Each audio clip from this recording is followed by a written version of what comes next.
নাম তার সাকিব আল হাসান। সাকিব আল হাসান একজন দেশদ্রোহী। কোনোদিন কোনো খেলায় তার কোনো সম্পৃক্ততা আমরা দেখতে চাই না। না, আমার মতে সাকিবকে আমরা টিকেটে দেখতে চাই না। দেশে এত বড় একটা ঘটনা ঘটে গেল, এত ছাত্র গুলিবিদ্ধ হয়ে মারা গেল, কিন্তু ছাত্রদের পক্ষে একটি কথা বলতেও দেখা গেল না বাংলাদেশের অলরাউন্ডার সাকিব আল হাসানকে। তাই তো নিশ্চিতভাবেই সাকিবের উপরে ক্ষিপ্ত দেশের সাধারণ মানুষ থেকে শুরু করে ক্রিকেট সমর্থকরা। এদিকে নেট দুনিয়ায় ভাইরাল হওয়া এক ভিডিওতে দেখা যায় কিছু ছাত্র জনতা সাকিব আল হাসানকে দেশদ্রোহী বলে আখ্যায়িত করেছেন। এমনকি সাকিব আল হাসানকে বাংলাদেশ ক্রিকেট দলেও তারা আর দেখতে চান না। প্রিয় দর্শক, এদিকে নতুন সরকারের ক্রীড়া মন্ত্রণালয়ের দায়িত্ব পেয়েছেন ছাত্র আন্দোলনের সমন্বয়ক আসিফ মাহমুদ।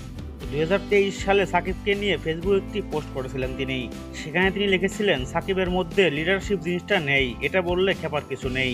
তিনি আরও রাখেন, ও খেললে আমি খেলবো না, ও থাকলে আমি ক্যাপ্টেন্সি করবো না। এমন অ্যাপ্রোচ নিয়ে ক্রিকেটে ক্যাপ্টেন্সি করা যায় না। টিম স্পিরিট বলতে কিছু থাকে না। ছোটবেলায় পাড়ার ক্রিকেটে কেউ এমন করলে তাদেরকে আমরা বাদ দিয়ে রাখতাম। প্রিয় দর্শক, আর সেই আসিফ মাহমুদ এখন ক্রীড়া মন্ত্রণালয়ের দায়িত্ব পাওয়ায় টেনশনে আছেন সাকিবের ভক্তরা। কারণ তিনি চাইলে যে কোনো সময় সাকিবকে দল থেকে বের করে দিতে পারেন।